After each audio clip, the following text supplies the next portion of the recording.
علیکم ورحمۃ اللہ۔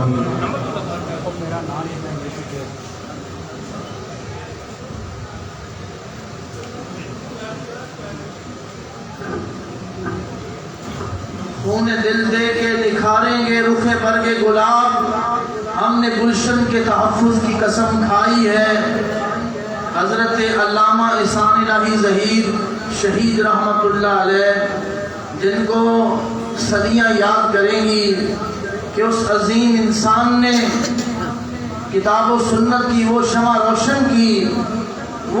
روشن کی جو صدیوں تک یاد رہے گی، اور اپنا خون اللہ کے دین کے لیے قربان کر دیا، اپنی جان کا نذرانہ تک پیش کر دیا، اور نبی کریم علیہ السلام کے دین پر اپنی جان کو فدا کر دیا، اللہ کے دین پہ ایسا پہرا دیا۔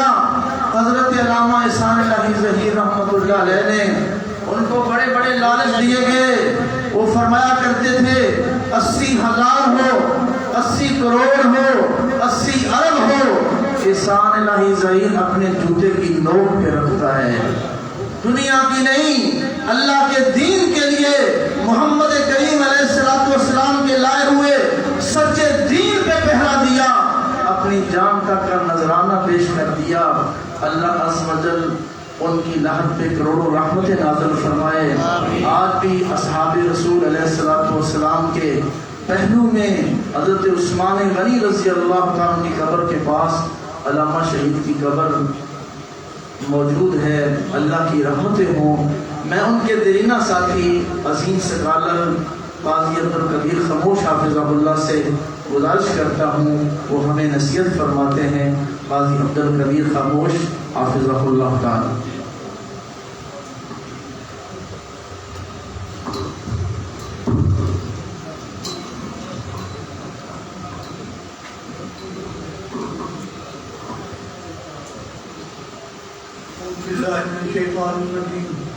بسم اللہ الرحمن الرحیم۔ انفروا خفافا وثقالا وجاہدوا باموالکم وانفسکم ذالکم خیر لکم ان کنتم تعلمون۔ حضرات، آج ہماری بڑی خوش قسمتی ہے، سعادت مندی ہے کہ ہمارے اس شہر میں میرے مرشد و مخدوم علامہ احسان الہی ظہیر رحمۃ اللہ علیہ کے فرزند دمنگ اور مفکر اسلام جناب علامہ شام ظہیر صاحب تشریف لائے ہیں۔ ہم ان کو دل کی اثار گہرائی سے خوش آمدید کرتے ہیں، اور اس کے ساتھ ساتھ یہ ان کو یقین دلاتے ہیں کہ یہ ضلع پوری دنیا شام لے کے چھوڑ جائے، یہ ضلع فرنٹ میں شام کے ساتھ کھڑا ہو۔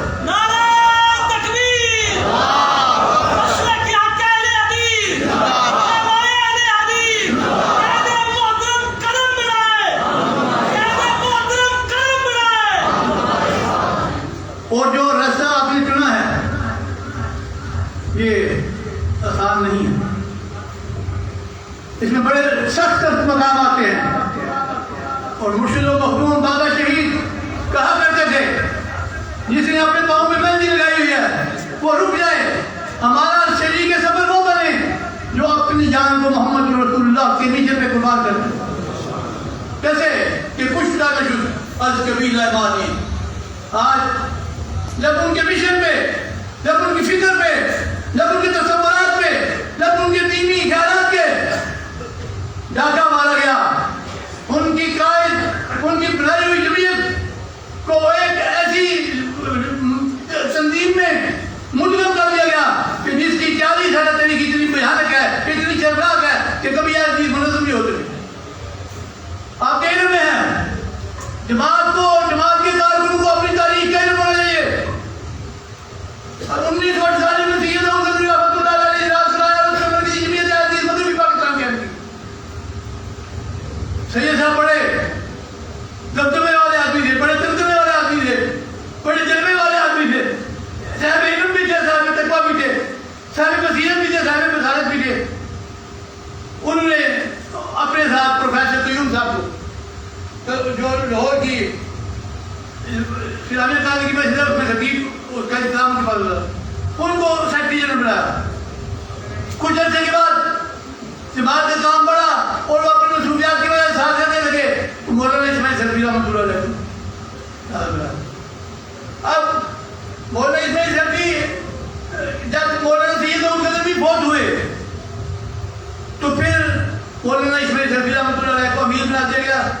اور پروفیسر ابو بکر غزنوی کو نازگار بنا دیا. یہ بڑا خوش فیصلہ تھا, بڑا متوازن اور مستقبل پہ اثرات ہونے والا فیصلہ تھا. لیکن کیا ہوا؟ یہ چند چندہ خور مولوی اور چند ہمارا پرست اکٹھے ہوئے اور انہوں نے پروفیسر ابو بکر غزنوی کی ان سے کی اور کی چیز کو یہ فضل ہے آپ کو. اب کیا اس میں خاک رہا بعد میں کہا ابو بکر غزنوی کی فہم فراست, کہاں اس کی دور اندیشی, کہاں اس کی علمی گہرائی, کہاں ان کا رسوخ فی العلم اور کہاں فضل. اور پھر جماعت کا آہستہ آہستہ جو وقار تھا, جو تقریم تھی, جو تعلیم تھی, جو تقریم تھی, جو دبدبہ تھا, جو کربلا تھا, جو تذکرہ تھا, وہ ختم ہوتا گیا. کیوں؟ اگر میں بات کم کر رہا تھا تربیت کی باتیں کر رہے ہیں, آپ بول رہا ہوں. پروفیسر ابو بکر غزنوی کو جب بتایا گیا, اپنے فضل بلایا گیا, تو آپ کو پتہ ہے جماعت کا کیا حال ہوا. نہ ہم سیاست کے رہے, نہ ہم مذہب کے رہے, نہ ہم گھر کے رہے, نہ ہم بازار کے رہے. کوئی چیزوں کو پوچھتا تک نہیں تھا. اس وقت جب مایوسی کا یہ حال تھا, علامہ احسان علیہ رحمۃ اللہ علیہ مدینہ یونیورسٹی سے پڑھ رہا ہے. جب واپس آئے, حالانکہ ان کو مدینہ یونیورسٹی میں حکومت سعودیہ کی طرف سے یا آپردی کی دنیا کے جس ملک میں جہاں جانا چاہیں, جیسا سیکٹر بنانا چاہیں, آپ رہے ہم آپ کی اطلاق ہے. پھر علامہ صاحب نے کہا میں اپنی مٹی کا قرض چکانا چاہتا ہوں, میں اپنی مٹی کا قرض چکانا چاہتا ہوں. میرے مسلک کے لوگ ہیں, پریشان ہیں, وہ افراتفری پھیلی ہوئی انار کی ہے. میں یہاں آپ کے ساتھ رہنے کا شکریہ. اور پاکستان آئے, اللہ دل کی دینے والی باتیں ہیں. دل نہیں کرتا بیان کرو, لیکن اگر بیان نہیں کروں گا تو آپ کی تنظیمی اسپرٹ آپ کے اندر کیا نہیں ہوگی. اور جب تک تنظیم کے اندر تنظیمی اسپرٹ نہیں ہوتی, جذبہ نہیں ہوتا, اس وقت تک وہ کوئی کام آگے نہیں بڑھ سکتا. اب فضل صاحب اللہ اسے رحمت کرے, میں بڑی مشکل سے یہ لوگ کہتے ہیں, مجھے پتا ہے وہ کس جگہ پہ بچہ کہہ رہے جس کو لوگ کریے. میں اس وقت یونیورسٹی میں ہوتا ہے, میں اسے کہہ دی اور اتنے نقیق ہم نے دیے شہید بابا پہ کہ خانے وار میں ایک قول کو کھڑا کیا حکیم عالم جوید کے تھرو. اس نے کہا میرا نکاح علامہ صاحب نے دیے, مجھے خرچہ نہیں دیا. میں مجھے علامہ صاحب نے بھیجا, میں ساری انسپیکشن کر کے آیا. پھر ہم جب گئے تو وہ باقی وہ بھیجی. لیکن ان کا جو خوب سے باطن ہے وہ تو سامنے آیا. اب ایسے لوگ جن کی اخلاقیات کا رجال وہ کس طرح دین کی خدمت کر سکتے ہیں. دین کی خدمت تقویٰ للہیت کے بغیر قتل نہیں ہو سکتا. آج کل ہمارے یہاں نماز کے بارے میں عادت بنتی جا رہی ہے کہ ہمارے لوگ سنتے کہاں پڑھتے ہیں. حضرت صاحب محمد گولوی رحمۃ اللہ علیہ جو اس صدی کے سب سے بڑے محدث تھے, انہوں نے کہا فرمایا کہ جو آدمی سنتے نہیں پڑھتا بلا سنتے فرض بھی چھوٹ جاتے ہیں. تو میں بات کر رہا تھا فضلہ کو جب ناکارہ بنایا گیا, جماعت کی مایوسی تاری ہوگی. علامہ صاحب مدینہ یونیورسٹی سے پڑھ کے آئے, انہوں نے آ کر للکارا باطل کی قوتوں کو للکارا اور کہا ہر گام سے نکلا ہو جنبش میں, ہر گام سے نکلا ہو ایک جنبش میں جسے غرور ہوا ہے کرے شکار دے. علامہ صاحب نے کہا میرے جو آبا ہیں, میرے جو اسلاف ہیں, میرے جو بزرگ ہیں, میرے جو قابلین ہیں, جو امام محدثین ہیں, انہوں نے مسلط کا کام کرنا نہیں سیکھا بلکہ ہمیشہ مذاہبت کی سیاست کی ہے. کھڑے ہو کے للکارا ہے, کبھی پٹ نہیں لگائی ہے. اس وقت پنجاب میں خان تھا گورنر, اس نے آٹو نے کہا یا کسی نے کہا کہ علامہ صاحب کی یہ زبان بند ہونی چاہیے. پنجاب کی تاریخ میں برٹش امپائر کے زمانے میں بھی کبھی گورنر نے کسی کے خلاف ایف آئی آر نہیں کی. علامہ صاحب رحمۃ اللہ علیہ کے خلاف مسوات خان کے گورنر ایف آئی آر کی جائے اور بہت سارے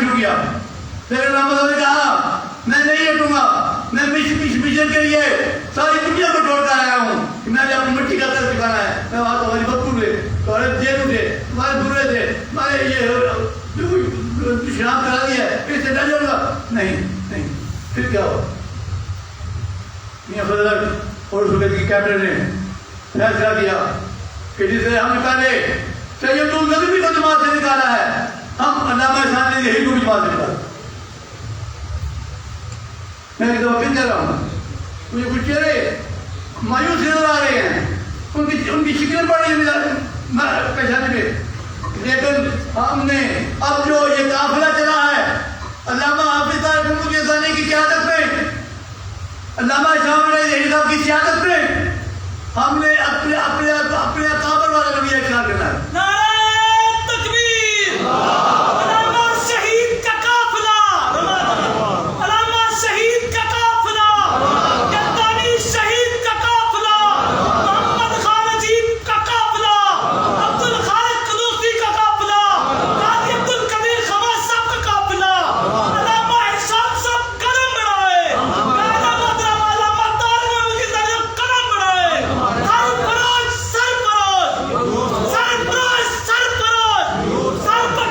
سرفراز ہماری اکابر کی تاریخ کیا ہے؟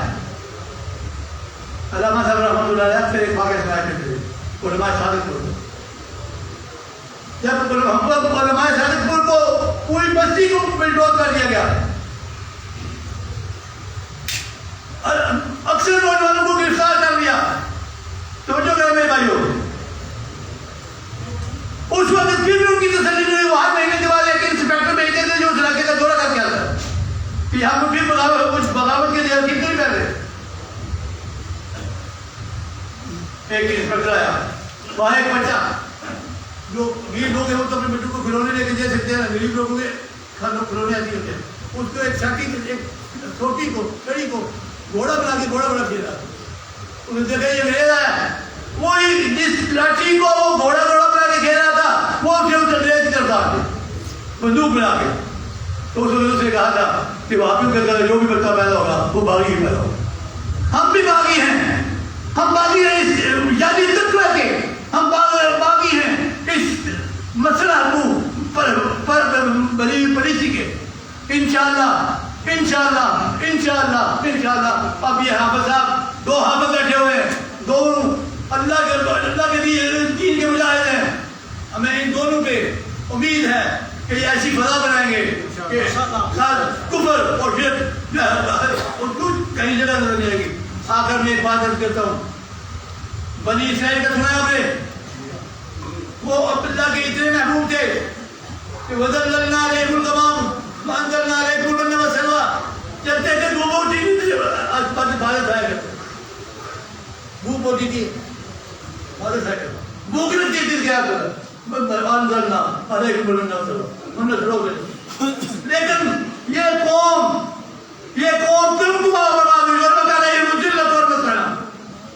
اور اللہ تعالیٰ نے قرآن مجید میں 7ویں اس بارے میں بتایا قانون لا یتناہون عن منکر فعلوہ لبئس ما قالوا، انہوں نے نیکی کا کام چھوڑ دیا اور برائی کو اختیار کیا۔ نیکی کیا ہے؟ نیکی یہ نہیں ہے کہ آپ اکیلے مسجد میں بیٹھیں، اللہ نہ کرے، نیکی یہ ہے کہ آپ باطل کو للکاریں۔ نیکی کیا ہے؟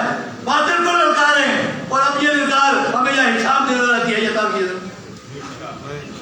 جب یہ للکار رہے ہیں، اگر ہم نے ان کا ساتھ دیا پھر دن کے 10 روپات بھی نہ بنے تو پھر یاد رکھو قیامت کے دن ایک بڑی بڑی گاڑیاں، ایک بڑی اونچی اور کٹی ہوئی یہ مسئلے بنایا ہوا محراب کوئی بھی کام نہیں آئے گا۔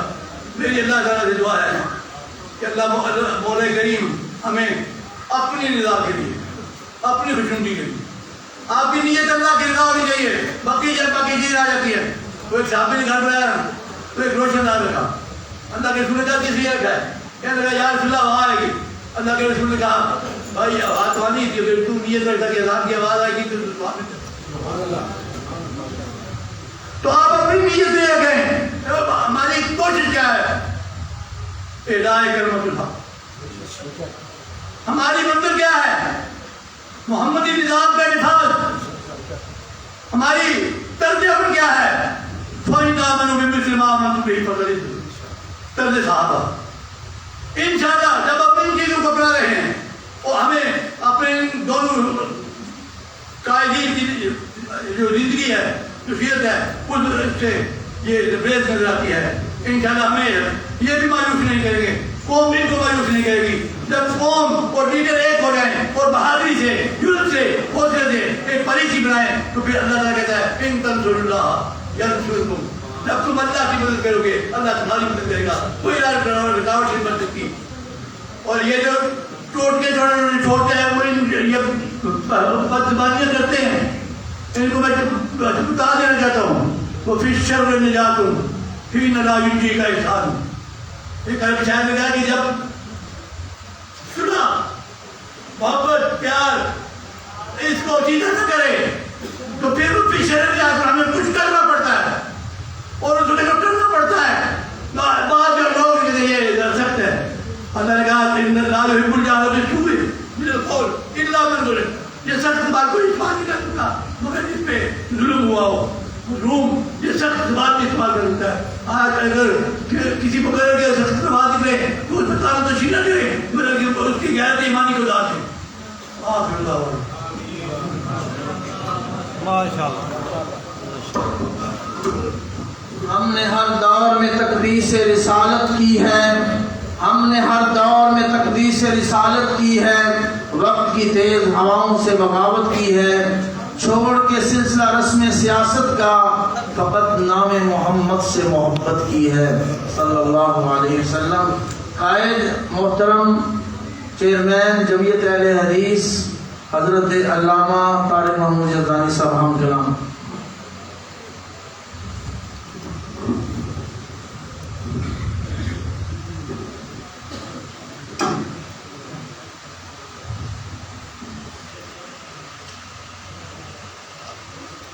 نحمده ونصلي ونسلم على رسوله الكريم.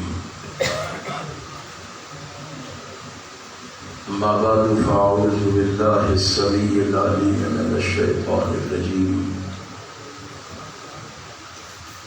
إنما يعمر مساجد الله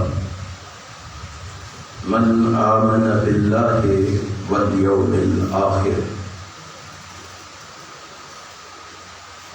حضرات, میں سب سے پہلے اپنے بھائی حضرت علامہ ہشام الہی زہید صاحب کا اور اپنے بھائی قاضی عبدالقدیر خموش صاحب کا شکریہ ادا کرتا ہوں کہ وہ ہماری دعوت پر آج یہاں تشریف لائے ہیں. ان کے ساتھ ساتھ ضلع بھر سے تشریف لائے ہوئے احباب جماعت کا بھی شکریہ ادا کرتا ہوں. علماء اور خطباء کا بھی شکریہ ادا کرتا ہوں جو یہاں تشریف لائے ہیں.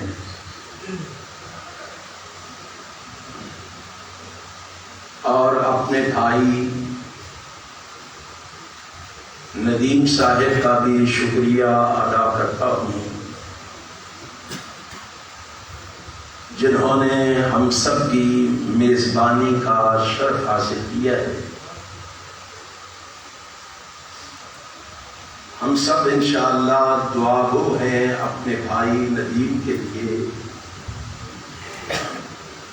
اللہ ان کی محنت اور کاوش کو اپنی بارگاہ میں مقبول و منظور فرمائے. بڑی تکلیفوں کے باوجود, مسائل کے باوجود, مخالفتوں کے باوجود انہوں نے اللہ کا یہ خوبصورت گھر اللہ کی عبادت کے لیے تعمیر کیا ہے. ہم انشاءاللہ ہر حال میں اپنے بھائی ندیم کے ساتھ ہیں. آہستہ انشاءاللہ کہو, کسی کو پتہ نہ چلے. انشاءاللہ یہ خوش قسمت ہے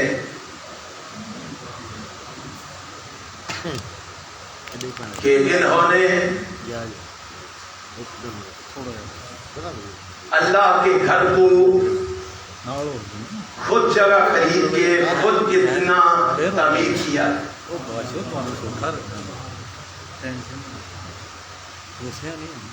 میرا خیال ہے ان کے مومن ہونے کی یہ پکی دلیل ہے، کیونکہ آسمان والا کہہ رہا ہے اللہ کے گھروں کو آباد وہی کرتا ہے جس کا رب پر، آخرت پر اور رب پر ایمان ہوتا۔ کیا آپ سب بھائی میرے اس بھائی کے ساتھ ہر قسم کا تعاون کرنے کے لیے تیار ہیں؟ انشاءاللہ۔ اور میں اپنے بھائی ندیم سے کہتا ہوں، آپ یہ نہ سمجھیں کہ آپ اکیلے ہیں، ضلع بھر میں بسنے والا ہر اہل حدیث آپ کے ساتھ ہے، جمعیت اہل حدیث کا ہر فرد آپ کے ساتھ ہے۔ کتنے خوش قسمت ہیں وہ لوگ جنہیں اللہ یہ توفیق دیتا ہے کہ وہ اللہ کا گھر تعمیر کرتے ہیں۔ اے اللہ، ہم سب دعا مانگتے ہیں ہمارے اس بھائی کی جان میں مال میں برکت عطا فرما۔ آپ احباب نے حضرت علامہ ہشام الہی شہید صاحب حفظہ اللہ کا خطاب سماعت فرمانا ہے، اس کے بعد نماز ہونی ہے۔ نماز کے بعد تمام احباب کے لیے کھانے کا اہتمام ہے۔ آپ نے کھانا کھانا ہے اور کھانا کھا کے پھر کیا کرنا ہے؟ گھر نہیں جانا، اپنے قائد کے ساتھ، اپنے اس مجاہد بھائی کے ساتھ، اپنے اس لیڈر کے ساتھ انشاءاللہ عظمت صحابہ کے دفاع کے لیے ہر وقت ہمام اگر تیار رہنے والے اس مجاہد کے ساتھ ہم نے انشاءاللہ جلسہ گاہ تک ساتھ جانا۔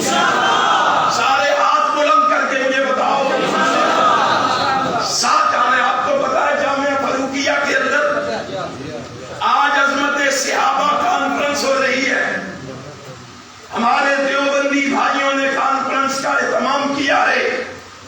حضرت علامہ صاحب وہاں تشریف لے جائیں گے، انشاءاللہ ہم ساتھ جائیں گے اور ہم یہ بتائیں گے ضلع گجرات میں حضرت علامہ ہشام الہی شہید کے چاہنے والے، پیار کرنے والے، محبت کرنے والے بیسیوں نہیں، سینکڑوں نہیں، ہزاروں ورکر موجود ہیں۔ حضرت علامہ ہشام الہی شہید کا ہر معاملے میں ساتھ دو گے؟ تحفظ ناموس رسالت کے لیے میرے بھائی کے قدموں سے قدم ملاؤ گے؟ عظمت صحابہ کے لیے اس کی آواز میں آواز ملاؤ گے؟ پھر گھبرانے کی ضرورت نہیں، اور میں نہیں گھبراتا، اس لیے کہ میں نے اپنے مرشد و مخدوم کو کہتے ہوئے سنا ہے، اور میرے مرشد و مخدوم کہا کرتے تھے یہ صدی اہل حدیث کی صدی ہے۔ گھبرانے کی کیا ضرورت ہے؟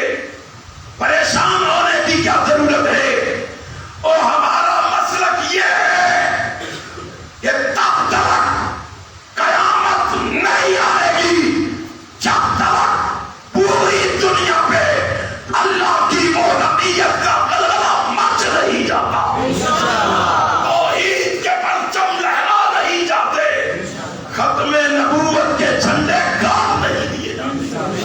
اور یہ میرا بھائی اس مجاہد کا بیٹا ہے، اور جس مجاہد نے جراحات میں کہا تھا تم سارے پلٹ جاؤ، میں اکیلا لڑوں گا، اللہ میرے مرشد و مخدوم کی قبر کو منور فرما دے۔ کائنات کے رب کی قسم اس نے کہا تھا، نبی کے اس دیوانے نے کہا تھا، اور وہ دیوانہ اتنا تھا کہ اپنے نبی کے بارے میں کہتے ہوئے یوں فرمایا کرتا تھا، اور وہابیوں تمہارا آقا وہ ہے، تمہارا رہبر وہ ہے، تمہارا رہنما وہ ہے، تمہارا پیشوا وہ ہے، اور وہ تو وہ تھا کہ جب چلتا تھا تو جبریل اس کی رکاب تھامتا تھا، وہ تو وہ تھا کہ جب نگاہ آسمان پہ ڈالتا تھا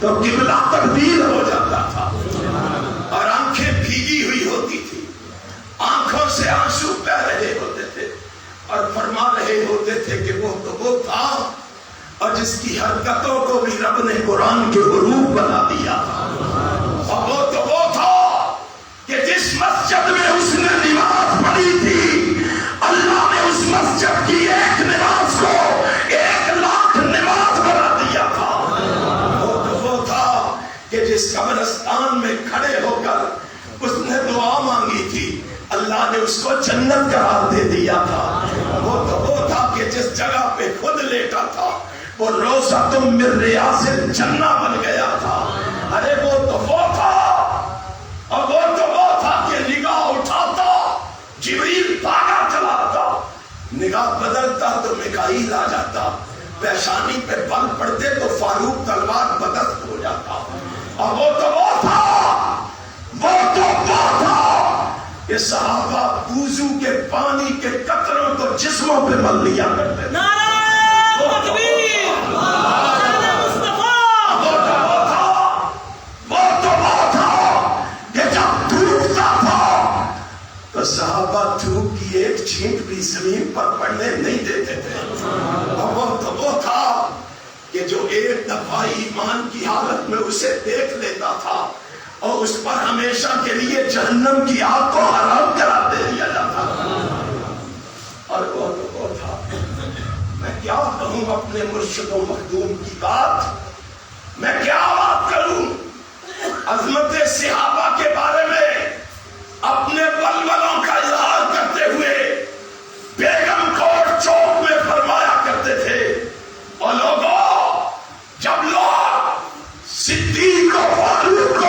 گالی دیتے ہیں تو احسان الہی ظہیر کو رات کو نیند بھی نہیں آتی، اور لوگوں آج اس کا بیٹا تحفظ ناموس رسالت کے لیے، عظمت صحابہ کے لیے میدان عمل میں نکلا ہے اور دنیا سے کہہ رہا ہے دنیا والوں یا تو ہم اپنے باپ کی طرح کٹ جائیں گے، مٹ جائیں گے، مر جائیں گے، یا پاکستان کی فضاؤں میں صحابہ کی عظمت کا دلدلہ مچا کے جائیں گے، محمد کی ختم نبوت کے جھنڈے لہرا کے جائیں گے۔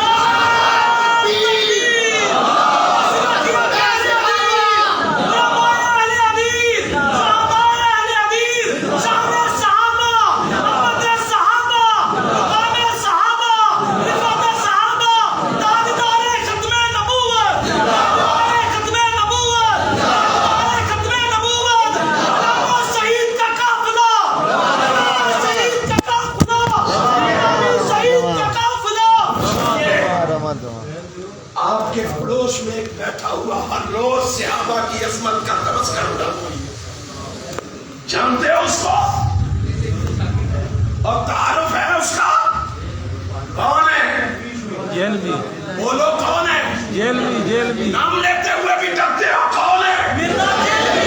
اس مجاہد کا کام دیکھو جو فرمایا گلی کوچے اور بازار میں اسے للکار بھی رہا ہے، پکار بھی رہا ہے، اور اس کا اعلان ہے ہم اس وقت تک چین سے نہیں بیٹھیں گے جب تک ماویہ کی عظمت کا پھیلا جہلم شہر کے، ہاں شہر کے چوک و چوراہوں میں لٹا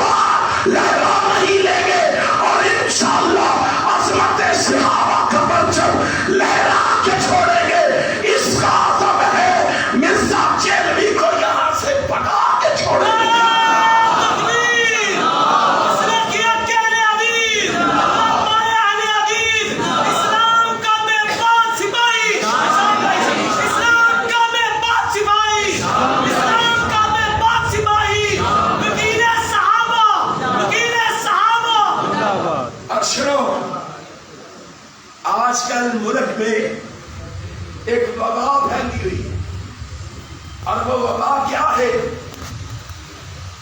وہ وبا پتہ کیا ہے؟ مسجدوں کے بارے میں ہے۔ آپ حیران ہوں گے، 1000 مسجد رکاوٹ کے فارم جو ہیں، درخواستیں جو ہیں ہمارے مرکز UET میں پڑی ہوئی ہے کہ وہ روکی ہوئی ہے۔ انشاءاللہ میرے بھائی کا عزم ہے، ہم مسجدیں کھلوا کے رہیں گے، مسجدوں کے اندر نمازیں اور جمعے جاری کروا کے رہیں گے، قرآن و سنت کا پرچم کائنات میں لہرا۔ انشاءاللہ آپ ساتھ دیں گے؟ انشاءاللہ ہاتھ اٹھا کے بتاؤ ساتھ دیں گے؟ انشاءاللہ انشاءاللہ آج پہلی دفعہ میرے بھائی یہاں تشریف لائے ہیں۔ انشاءاللہ میرا جی چاہتا تھا کہ میں خود اہل حدیث کے تحت ایک بڑا پروگرام کر کے بڑی شان و شوکت کے ساتھ ضلع میں لے کے آؤں، لیکن آج آ گئے ہیں۔ ہم نے بے وفائی نہیں نہیں کرنی، بے وفائی نہیں کرنی، کیونکہ میں نے پتا ہے چاولا تو بعد بے وفائی فرض ہو جاتی۔ ہم نے بے وفائی نہیں کرنی انشاءاللہ۔ اور آج میں نے اسی لیے آزمائش کے طور پر آزمائش کے طور بھائی میرے کہتے تھے ساتھی چلو جی وہاں سے فارغ ہو کے ساتھیوں کو کھانا کھلائیں، میں نے کہا نہیں، مجھے اپنے ساتھیوں پہ اعتماد ہے۔ آسیہ بھر کے لوگ مجھے اچھی طرح جانتے ہیں، مجھے اپنے ساتھیوں پہ اعتماد ہے۔ اللہ کی قسم 25 سال میں ایک دفعہ بھی میرے ساتھیوں نے بے وفائی نہیں کی ہے۔ آپ انشاءاللہ بے وفائی نہیں کریں گے، سارے ساتھی مل کر اسی شان و شوکت کے ساتھ، اسی جذبے کے ساتھ ہم اپنے بھائی کو لے کر وہاں جلسہ گاہ تک جائیں گے۔ ٹھیک ہے؟ ٹھیک ہے؟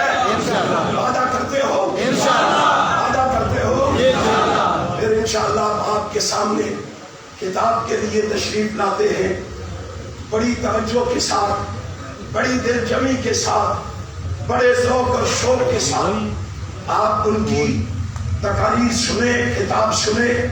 اس کے بعد انشاءاللہ اذان ہوگی، نماز ہوگی، نماز کے بعد کھانا ہوگا، پھر کھانے سے فارغ ہو کے یہاں سے چلیں گے۔ اللہ آپ سب کو توفیق اس ہمت عطا فرمائے، توفیق عطا فرمائے، کسی جذبے کے ساتھ آپ دین کی خدمت کرتے رہیں۔ آپ تشریف لاتے ہیں، میرے اور آپ کے محبوب قائل میرے چھوٹے بھائی حضرت علامہ حافظ ہشام الہی ظہیر صاحب، ان کی آمد سے پہلے اپنی زندگی کا ثبوت دیتے ہوئے ثابت کیجئے ہم چال بھی رہے ہیں، زندہ بھی ہیں، ہاں بہادر بھی ہیں، جرأت مند بھی ہیں، اور جرأت سے ہم آپ کے ساتھ کھڑے ہیں۔ اب آپ کی محبت کا پتہ چلے گا، میں نعرہ لگاتا ہوں پھر آپ جواب دیں گے، پتہ چلے گا آپ کو کتنی محبت ہے۔ نعرہ تکبیر!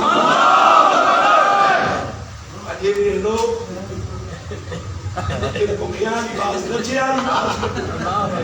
نعرہ تکبیر!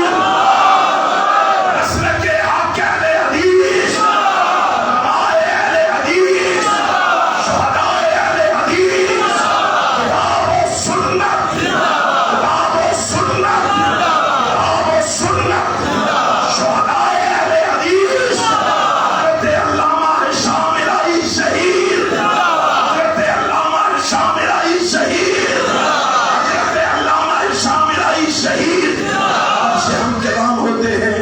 علامہ ہشام الہی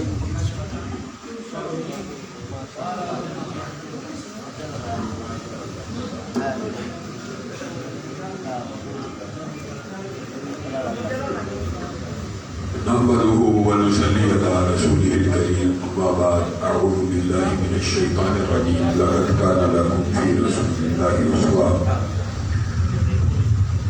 معزز سامعین گرامی قدر، سب سے پہلے میں برادر حدیث چیئرمین جمعیت اہل حدیث پاکستان حضرت مولانا طارق محمود یزدانی صاحب کا، ان کے تمام رفقاء کا، ان کی پوری کی پوری ٹیم کا، اسی طرح قاضی عبدالقدیر خاموش صاحب کا، ابو بکر قدوسی صاحب کا، سب کا شکر گزار ہوں کہ انہوں نے چند لمحوں کے لیے آپ سے ہم کلام ہونے کا موقع عنایت فرمایا۔ بے شک طارق یزدانی صاحب کی یہ بات درست ہے کہ اچانک ان کو اس پروگرام کی اطلاع ملی تو انہوں نے آمد سے قبل کہا کہ آپ نے ہمارے پاس بھی آنا ہے، اور جمعیت اہل حدیث پاکستان کے رفقاء اور ندیم بھائی کی مسجد کا جو اوپر والا فلور ہے اس کی تعمیرات کا افتتاح بھی کرنا ہے۔ سب سے پہلی بات مسجد ہی کے حوالے سے یہ کہنا چاہتا ہوں، یہ اللہ رب العزت کے ایسے گھر ہیں کہ رسول اللہ صلی اللہ علیہ وسلم نے ارشاد فرمایا یہ جو مسجدیں ہیں آسمان سے ایسی نظر آتی ہیں جس طرح تم زمین سے آسمان کے ستارے دیکھتے ہو، گویا چمک رہی ہوتی ہے۔ یہ زمین کے اوپر سب سے مقدس جگہ ہیں اور بازار زمین کے اوپر سب سے ناپسندیدہ جگہ ہیں، کیونکہ انسان مادیت پرستی کا شکار ہو کر اللہ کی یاد سے غافل ہو جاتا ہے بازاروں میں، اور مسجدوں میں لامحالہ طور پر اللہ کی یاد میں مستغرق ہو جاتا ہے۔ ندیم بھائی وہ خوش نصیب ہیں کہ جن کے بارے میں رسول اللہ صلی اللہ علیہ وسلم نے ارشاد فرمایا، سب نے حدیث سنی بھی ہے، جس نے اللہ کے لیے مسجد بنائی اللہ نے اس کے لیے جنت میں گھر بنایا۔ اور اس گھر کے حوالے سے محدثین جو اس کے نیچے احادیث لے کے آئے ہیں وہ بھی متعدد ہیں۔ وہ گھر کتنا بڑا ہو، بعض لوگوں نے سمجھا پورے کا پورا اگر گھر بنایا تو محل بنتا ہے، لیکن محدثین اس کی تشریح میں جو حدیث لے کے آئے ہیں ان میں سے جو سب سے آخری حدیث ہے وہ آپ کے سامنے رکھتا ہوں، وہ یہ ہے کہ اگر کسی مسجد کے اندر کسی میں سکت نہیں ہے پوری مسجد بنانے کی تو وہ مسجد کے اندر اتنا حصہ ڈالے کہ جگہ کے پیسوں کے تناسب کے اعتبار سے ایک پرندے کے گھونسلے کے برابر بھی اس نے زمین مسجد کے لیے لے لی، اللہ نے اس کے لیے جنت میں گھر بنا دیا۔ اب بتائیے ایک گھونسلہ، چھوٹے سے چھوٹا گھونسلہ پرندے کا آپ خود اندازہ کر لیجیے۔ اور پھر ایک بات نہایت اہم ہے جو سمجھنے کی ضرورت ہے، یہ مسجدیں یہ انسان کے لیے، مسلمانوں اور مومنوں کے لیے ایک بہت بڑے فرض کی ادائیگی کا سبب ہے۔ کس فرض کی ادائیگی کا سبب؟ کہ جس کے بارے میں رسول اللہ صلی اللہ علیہ وسلم کی صرف ایک حدیث انسان یاد کر لے، اور آج آپ اگر صرف یہ حدیث یاد کر لیں گے تو کہنے والے کا بھی اور آپ کے آنے کا شاید مقصد پورا ہو جائے۔ رسول اللہ صلی اللہ علیہ وسلم کا تعلق مسجدوں سے اور بندہ مومن کا تعلق مسجد کے ساتھ کیسے ہے، یہ ایک طویل باب ہے، لیکن اللہ کے بندوں با جماعت نماز مومن کے اوپر، مرد کے اوپر اللہ رب العزت نے با جماعت فرض کی ہے، با جماعت فرض کی ہے۔ اور با جماعت نماز کہاں ادا ہوتی ہے؟ مسجدوں میں ادا ہوتی ہے۔ یہ جو لوگوں کے ذہن میں یہ باتیں ہیں، یہ بہت لمبا طویل باب ہے، ڈاکٹر فضل الہی کی اس حوالے سے ایک پوری کتاب ہے کہ مردوں کے اوپر نماز مسجد ہی میں با جماعت فرض ہے، الا یہ کہ شرعی عذر و سفر وغیرہ وہ آپ لوگ علماء سے بھی زیادہ، شرعی عذروں کا تو آپ کو ہمارے سے بھی زیادہ پتہ ہوتا ہے کیونکہ آپ نے ان عذروں کا استعمال کرنا ہوتا ہے، لیکن حقیقت یہی ہے کہ بندہ مومن کی نماز کہاں پہ ہے؟ مسجد میں۔ اور کون سی؟ با جماعت ہے۔ اور یہ با جماعت نماز کا ادا کرنا یہ کتنا بڑا اجر و ثواب ہے، اس سے میں اور آپ غافل ہیں۔ ایک حدیث اگر آپ سمجھ لیں، من خرج من بیتہ متطہرا، جو بندہ اپنے گھر سے وضو کر کے نکلتا ہے الی صلاۃ مکتوبۃ، ایک نماز کو ادا کرنے کے لیے، کون سی کو؟ فرض نماز کو ادا کرنے کے لیے نکلتا ہے، جو بندہ اپنے گھر سے وضو کر کے با جماعت نماز جو اس کے پر فرض کی گئی ہے اس کے لیے گھر سے نکلتا ہے، آپ نے جملے کے اوپر غور کرنے ہیں، فَأَجْرُهُ كَأَجْرِ الْحَاجِّ الْمُحْرِمِ، اس بندے کا اجر و ثواب ایسا ہے کہ گویا کسی حاجی نے احرام پہنا ہو اور اس احرام میں وہ پورے کا پورا حج ادا کر لے۔ یہاں پر آپ نے رکنا ہے، غور کرنا ہے۔ آپ نے اشراق کے بارے میں حدیث سنی ہوئی ہے، وہ بھی مسجد کے ساتھ ہاتھ ہے، بیٹھے ذکر کیا، سورج نکلا، اس کا اجر و ثواب حج اور عمرے جیسا ہے۔ رسول اللہ صلی اللہ علیہ وسلم نے یہاں پہ یہ کیوں نہیں کہا اس کا اجر و ثواب حج اور حج جیسا ہے؟ تو بات مکمل تھی، لیکن رسول اللہ مجھے اور آپ کو سمجھا رہے ہیں کہ وہ بندہ جس کے بعد استطاعت نہیں ہے، حج کرنا چاہتا ہے، وہ ایک دن میں 5 حج کا ثواب لے سکتا ہے۔ کس عمل کے ساتھ؟ صرف وضو کر کے باجماعت نماز کے لیے نکلے۔ کاجر الحاج المحرم سے مراد یہ ہے، محدثین نے تشریح بھی کر دی، کسی کے ذہن میں کوئی اشکال نہ رہے، وہ تشریح یہ ہے کہ حاجی احرام کب پہنتا ہے؟ جب اس کے پاس پیسے اکٹھے ہو چکے ہو، ٹکٹ خرید چکا ہو، سفر کا ارادہ کر چکا ہو۔ یہ ایک طویل داستان ہوتی ہے۔ ایک حاجی کئی مرتبہ حج کا احرام کب پہنتا ہے؟ جب 10 سال پیسے جمع کر چکا ہوتا ہے۔ کوئی 1 سال کرتا ہے، کسی کو اللہ تعالیٰ نے چونگری دی ہے، وہ فوری پیسے ارینج کرتا ہے، لیکن ٹکٹ خریدتا ہے، جہاز کی فلائٹ ہے، مینا میں جاتا ہے۔ تو رسول اللہ صلی اللہ علیہ وسلم نے گھر سے وضو کر کے نکلنے کی مثال اس حاجی جیسے دی ہے کہ جو حج کا احرام پہنتا ہے اور تمام کے تمام مناسک ادا کرتا ہے۔ اس کا جو ثواب کیا ہے؟ وہ ایسے ہو جاتا ہے جیسے آج ہی ماں کے پیٹ سے پیدا ہوا، گویا آپ نے صرف وضو کیا، کس طرح جیسے رسول اللہ صلی اللہ علیہ وسلم نے کیا، اور مسجد کی طرف چل پڑے۔ کیا اس حدیث میں ایمانداری سے بتلائیے یہ لفظ موجود ہے کہ نماز ادا کی؟ من خرج من بیتہ متطہرا، جو صرف گھر سے نکلتا ہے وضو کر کے باجماعت نماز کو ادا کرنے کے لیے، اس کا اجر و ثواب ایک حاجی جیسا ہے۔ اور اگر وہ نماز ادا کر لے گا، اگر وہ نماز ادا کر لے گا تو اس کا اجر و ثواب کیا ہوگا؟ اس بارے میں بھی محدثین نے کھول کھول کے بیان کر دیا۔ چلنے کے قدم کے آثار نوٹ کرنا، ان کا ایک ایک قدم لکھنا، ہاں، لیکن ایک نماز کے لیے جو بندہ مسجد میں آتا ہے اس کے لیے اللہ رب العزت ایک نماز کے بدلے میں 2 میزبانیاں تیار کرتے ہیں، اور صحیح حدیث کے جو دوسرے الفاظ ہیں 2 محلات تعمیر کرتے ہیں۔ اگر آپ صرف ان میزبانیوں کی تشریح محدثین کے الفاظ میں سن لیں تو اللہ کی قسم آپ میں اور مجھ میں کبھی یہ استطاعت اور ہمت نہ ہو سکے کہ ہم باجماعت نماز کو مسجد میں نہ ادا کریں۔ ایک وقت کی میزبانی، ایک نماز سے کتنی میزبانیاں ملتی ہیں؟ 2۔ ایک نماز سے باجماعت مسجد میں ادا کرنے سے کتنے محل ملتے ہیں؟ 2۔ ان میں سے ایک میزبانی کا تذکرہ ایک حدیث میں ذرا سن لیجیے۔ رسول اللہ صلی اللہ علیہ وسلم نے ارشاد فرمایا کہ کل قیامت کے دن جب جنتی کی میزبانی ایک ہو رہی ہوگی، ایک موتی کا محل ہوگا، اس کے اندر 70 گھر یاقوت کے ہوں گے، ہر یاقوت کے گھر کے اندر 70 کمرے زمرد کے ہوں گے، ہر زمرد کے کمرے کے اندر ڈائننگ ٹیبل سجے ہوں گے، کتنے 70 دسترخوان سجے ہوں گے، اور ہر دسترخوان کے اوپر 70 کھانے پڑے ہوں گے، اور ہر کھانے کے 70 ذائقے ہوں گے، اور یہ جنتی کی ایک وقت کی میزبانی ہوگی۔ میں اور آپ غافل ہیں، باجماعت نماز چھوڑ دی، اس ایک میزبانی سے محروم ہو گئے، اور جو محل کا تذکرہ رسول اللہ صلی اللہ علیہ وسلم نے کر دیا، کوئی کسر نہیں چھوڑی۔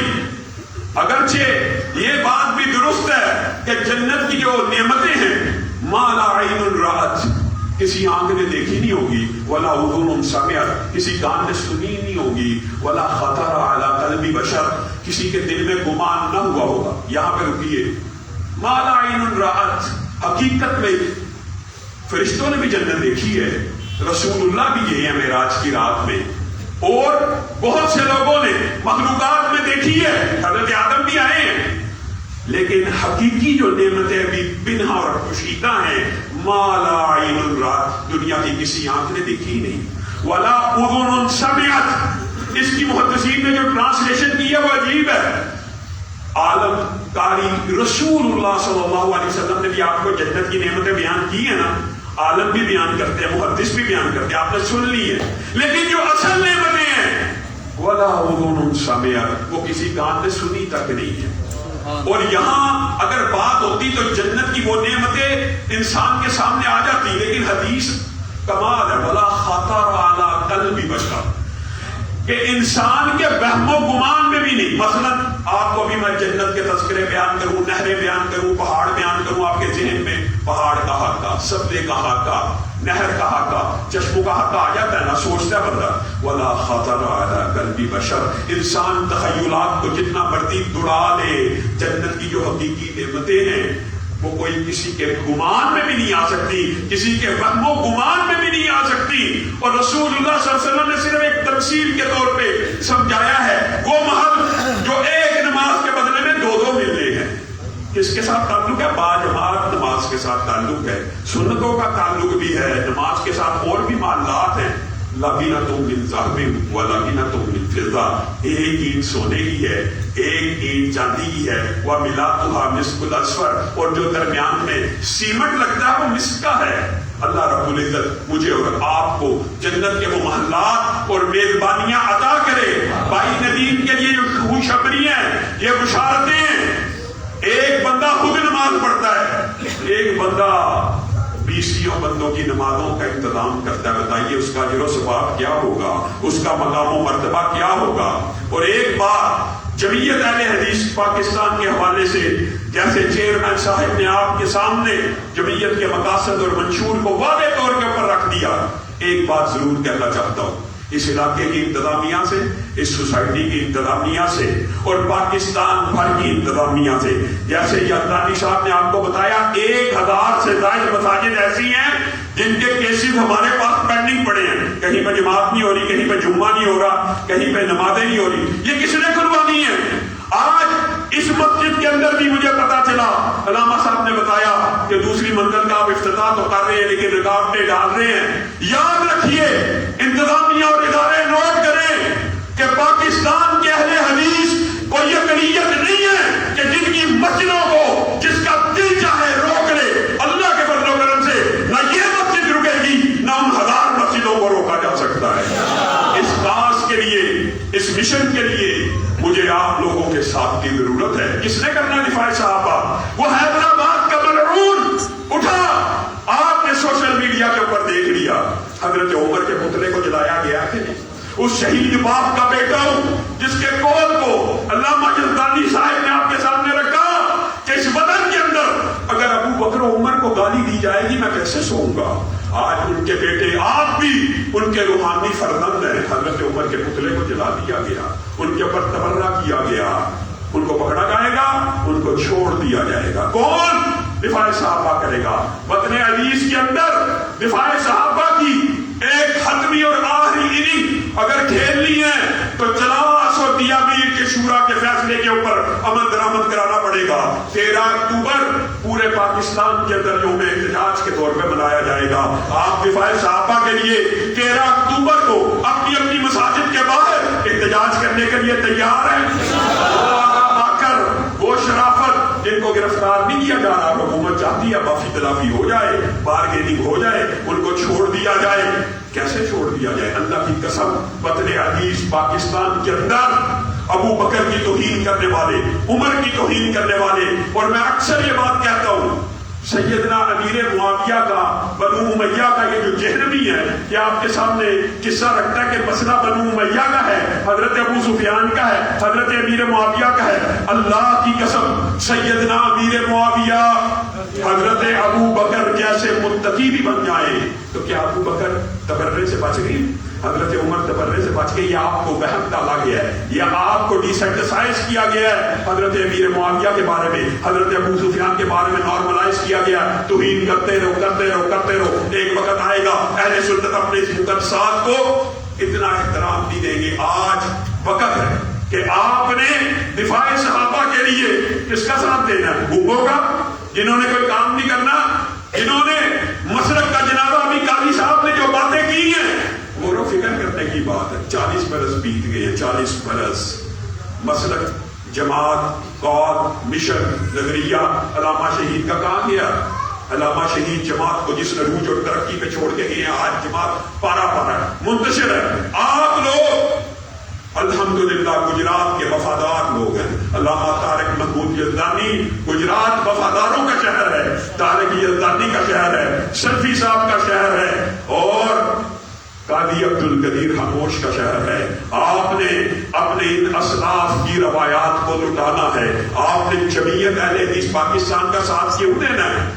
میرے لیے، میرے نظریے کے لیے، طارق محمود یلدانی کے لیے. میں اور طارق محمود یلدانی کبھی بھی آپ کو اپنی ذات کے لیے نہیں بلائیں گے.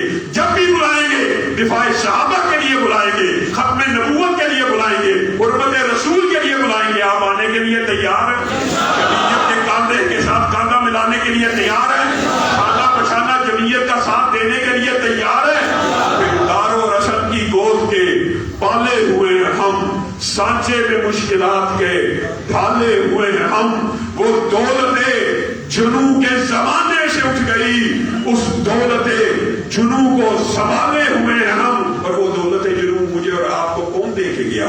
وہ شہید قائد، وہ شہید قائد کہ جس نے یہ کہہ دیا تھا. آج یہ بات کر کے میں اپنی بات کو ختم کروں گا. نماز کا وقت ہوا جا رہا ہے، تاخیر ہو رہی ہے. علامہ شہید نے بھی اس وقت کے درباریوں کو وہی بات کہی تھی جو امام احمد ابن حنبل نے کہا تھا کہ تمہارا اور میرا فرق جنازوں کے درمیان واضح ہوگا. جس دن جنازوں کو اٹھایا جائے گا اس دن تمہارا اور میرا فرق واضح ہو جائے گا. امام احمد ابن حنبل نے جب یہ قول کہا تھا، تنہا ان کے جنازے کو دیکھ کر ہزاروں لوگوں نے اسلام کو قبول کیا تھا. اور پھر علامہ شہید نے قصور کی تقریر میں اس جملے کو دہرایا تھا کہ قصور کے درباریوں اور سرکاریوں، ایک دن آئے گا میرا بھی جنازہ اٹھایا جائے گا. تقریر میں وہ انٹرویو بھی چھپا، اردو ڈائجسٹ میں بھی چھپا. جنازوں کے دن فیصلہ ہوگا. پھر علامہ شہید کے جنازے کو اٹھایا گیا. ایک جنازہ اٹھا، اللہ اکبر کی صدا آئی. کہاں سے آئی؟ مسجد النبوی سے آئی، مدینہ کی مسجد سے آئی. آپ لوگوں نے شہید کے جنازے کو بھی دیکھ لیا.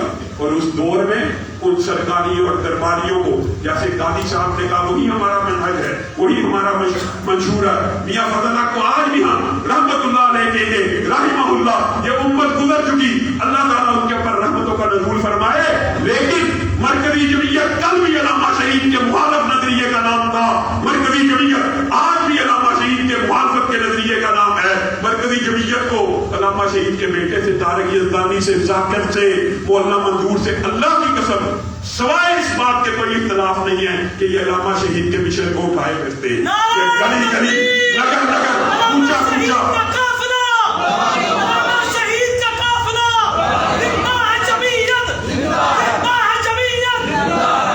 یہ گلی گلی کوچے کوچے میں علامہ شہید کے نظریے کو بلند کرتے ہیں. جس طرح علامہ شہید کے بارے میں قاضی صاحب نے کہہ دیا کہ مرکزی جمعیت نے علامہ شہید میں پرچے کٹوائے، آج اسی بھاگ دوڑ میں دوبارہ مصروف ہے. لیکن اس طرح کی گیدڑ بھبکیوں سے، اس طرح کی دھمکیوں سے، اس طرح کے بہتانوں سے لوگوں کی حقیقت آپ کو بات بیان کر کے اپنی بات کو ختم کروں گا. جید کبار علماء کا وفد آیا، کبار علماء.